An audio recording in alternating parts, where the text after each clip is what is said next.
special and she reckless. Remember, you're my bestest friend. Yeah, she my bestie. My love for you is endless. Nobody else can end it. And when I get the money back, then baby girl. Hey, what's up, besties? Welcome back to another video. This is one of my Sunday chat videos. I tried to do this like 2 Sundays ago. Apparently my microphone wasn't working, but anyways, we're here. We're making moves. Let me make sure it's in there now. Okay. Whew. I thought we were about to have another one. Okay, so today's video, I'm going to be telling you guys all about my career, what I do for a living, and maybe answer some questions if you've had questions. I don't know. But if you haven't already done so, make sure you click the like button, make sure you subscribe, and hit the notification bell so that you don't miss any more of my videos. I'm just a regular schmegular girl who decided to get their life together and bring you guys along for the journey. I hope you guys will stay along and join, and make sure you join the texting community too, okay? Because we is one, we are a team, we are a family. Like this giant tree back here. Okay, anyway, let's go ahead and get into it. All right, you guys. So I get a lot of questions like, what do you do for a living? How is it that you're able to make this money? Blah, blah, blah. And listen, I got into supply chain by accident. I had no, like, I honestly, probably before I got to supply chain, I didn't even know what supply chain was. Like, it was not on my radar. It was not in my field. Like, I literally went to school for telecommunications, industry, and management with a focus on like marketing and doing all of this stuff that I'm doing kind of right now, how to brand yourself. All of that stuff is what I literally went to school for. I had big plans of being on TV, being somebody's newscaster or on a radio station. I just knew that's what I was going to do. But baby Jesus had other plans for me.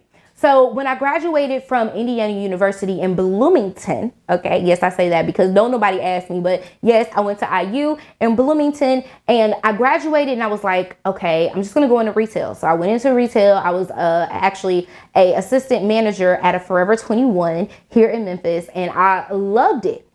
But then I got offered this position to be a, she's like my mentor. Shout out to Yerva. I got offered this position to be an intern, and the intern seemed like it was going to be more leading into getting more money. Like what we talked about, like using my degree, stuff like that. Like I just felt like this would be a really good path, and I could always fall back on retail because I had been managing, I managed Arby's, I had managed my bookstore at campus. So I had management experience behind me, but I wanted to like try something new. So when that opportunity came up, it was for an excess and obsolete coordinator. And my job was just to make sure that any excess material that we had, that I quantified it, got a dollar amount to it, and try to either sell it back to the vendor or actually sell it like on a aftermarket services. So I really did really good in that role. They ended up making me permanent from that position. But that only gave me, I went from like making $12 an hour to, I don't know, whatever 35,000 like is. And I really probably did that to myself because at the time, I didn't know how to negotiate. I was used to just accepting and taking whatever was given to me. And so that's kind of what I did. They asked me, what did I think my salary should be? I was like, oh, I heard everybody throwing out 35,000. I'm like, 35 is fine. But I should have negotiated because that would have placed me a little bit higher than what I am now. But you know, hey, you live and you learn something. So I'm just telling you guys that you're getting started. It is okay to negotiate for your worth. Know your worth. Even though you just got out of college, you paid a whole lot of money for that degree. Okay. Okay. So I left from that position, but during the time I was learning how to be a buyer and a planner. And shout out to Clifton because he taught me literally everything I know on how to use our system. We were using SAP, we were using WIMS. We had like a bunch of different things that we were using. But one of the most important things that he taught me was how to use Excel. Now in school, we took a whole Microsoft class, but there were like things that you just couldn't pick up on in that short amount of time, or that you didn't remember. So he really focused in with me on doing pivot tables, how to do if-then statements, and just really working on like my formulas. And with that, I was able to really excel in my positions because I had this knowledge that you would think a lot of people have, but they really don't, right? And so it pushed me a little bit further. So it got to the point where I was like, okay, I'm ready to be a buyer planner. And there were no roles available at the site I was at. So I got offered a temporary position, more money, okay? At the time I was making like $24 an hour. I was like, yes. And I was gonna get paid weekly. And it was like temp to hire. So I took it. I went in and became a buyer planner for a turbo engine company. It was super fun. It was a lot different from the environment I was in before, because that was really focused in on like electronics. So we were like really, up to date on stuff. And then I went over here and we were still using DOS and green bar paper. Y'all, I was like, oh my gosh. But what that taught me was how to make my own spreadsheets, how to, pull my own data together, put it into a spreadsheet and create the things that I needed to see to, do my job efficiently. So I stayed there for, I want to say 5 or 6 months. I was there for about 5 or 6 months, I want to say. Oh, it might have been longer than that. I was there for a little bit. And then I was turning 25. Okay. I was turning 25. I was like, oh my gosh, I'm about to be off my parents' insurance. So this was working for me while I wasn't, having to worry about insurance, because I was just, doing whatever, getting paid weekly. But now that I'm about to be 25, I need somewhere that has insurance. So I got hired on at this medical orthopedic company, and I got hired as a buyer planner. Buyer planners essentially are people who they buy the materials, the raw material. I didn't even explain that. Can we start over? Y'all get my backstory, but let me give you the backstory and then I'll go into what it is. Okay. So I became a buyer planner there. By the time I left from there, I was a senior buyer planner or a buyer planner 2. And then I left from there to my last job, where I worked with resins and colorants and stuff. And there I was the supply chain supervisor, coordinator, whatever you want to call it. Sometimes they will put coordinator. My actual title was supply chain supervisor, but I didn't have any people behind me. Yeah. So that's why we kind of went with coordinator, to talk to people, because I didn't have any employees underneath my name. And then it brings me to my new position now. So you guys know I got laid off during COVID and I was able to get a new job. Yes, I'm so excited. And now I am the procurement manager. Okay, so that's the whole site. I manage all of the procurement things that happen there.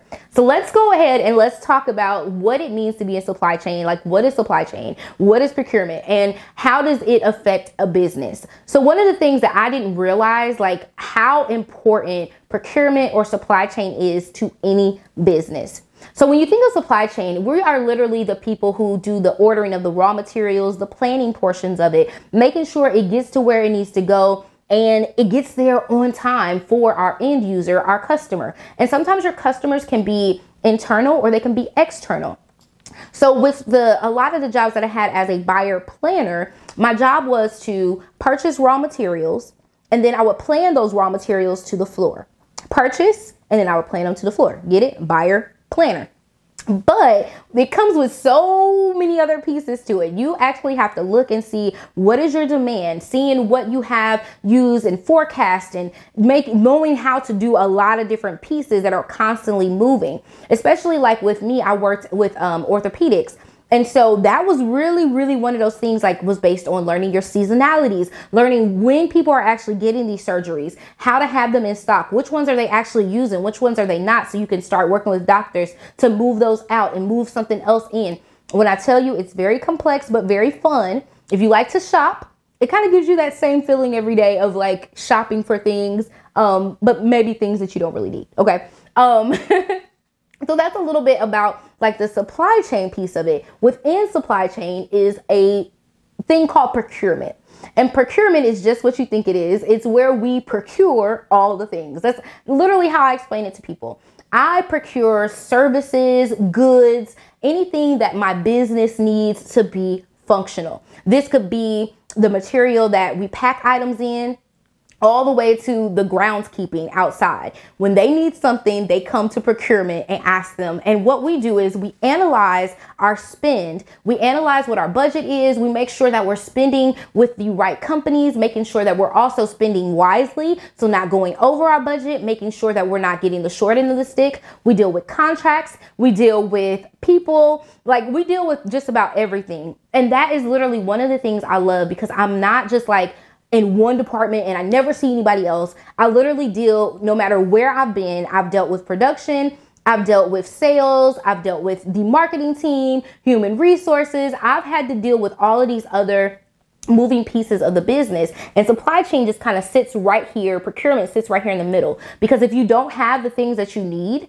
like if you don't have the bags that it takes to put orders in, that's going to hold up your production. your operations are going to be held up because you don't have what you need. So it does take a lot of like thinking and processes, and you have to really like create your own processes. But I hope you guys can tell, like, I really enjoy what I do because it excites me. It's something that I realized like on down the line, like how important supply chain and procurement is. If you don't have the raw material sourced, you can't make the product for your customer. And if you don't have an alternative source, that's how people get into these positions of long lead times and back orders, because they have not sourced a second supplier. And all of that literally is the things that I do day to day, making sure we have multiple suppliers for things, making sure they meet the regulations, making sure that they're actually doing the job. I manage janitorial services to make sure that they get,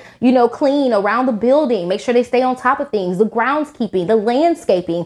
If a sprinkler goes out, they call me. If we need to get a recycling bin in, I'm over waste management as well. Like, it's so many different things that people you don't really think about that happen behind the scenes, and a lot of it procurement does. So one of the things that I love about the company I work for now, we were on a call just kind of doing like a round table with all of the other procurement managers in my field, in like my area or whatever. And one of the things that the VP said, he said, you guys are like small business owners. And that's literally what procurement is. You're a small business owner taking care of all these many different customers around. And your customer is not just the end user, it's your internal customers. It's making sure your associates have what they need. It's making sure your coworkers have what they need. The business has what they need. And when I started thinking about it like that, I was like, oh my gosh, like I literally, the things that I do in my business, I should be doing in my business, like both of them, because I've learned the skills, I've mastered them.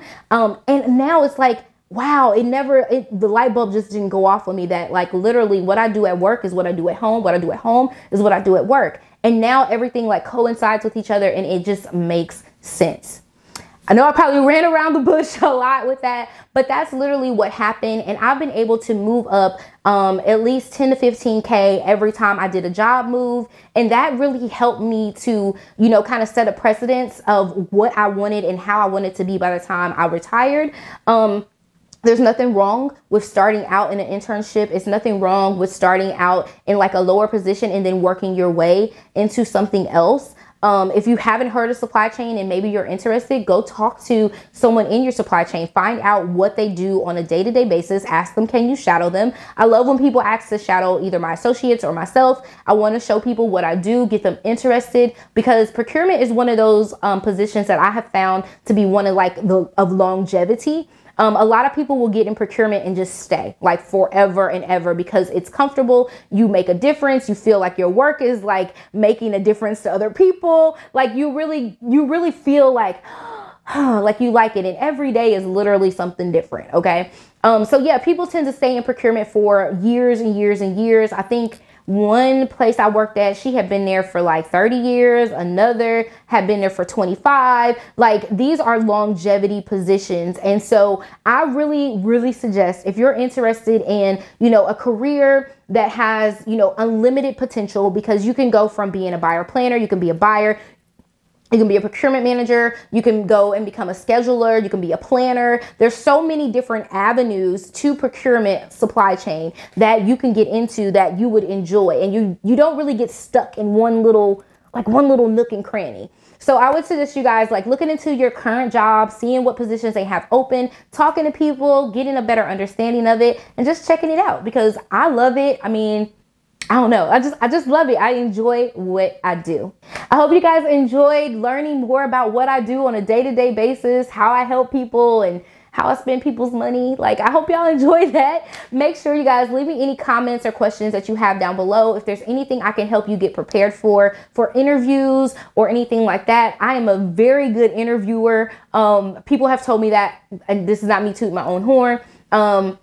But they tell me I interview very well. I like to be prepared for interviews. So if you guys have questions or anything like that career-wise, I'm a career girl too. I know I'm on YouTube, but I'm also a career girl. So if you guys would like to know more, let me know. Because, I didn't tell you, I did all of that. I've been in procurement for 10 years.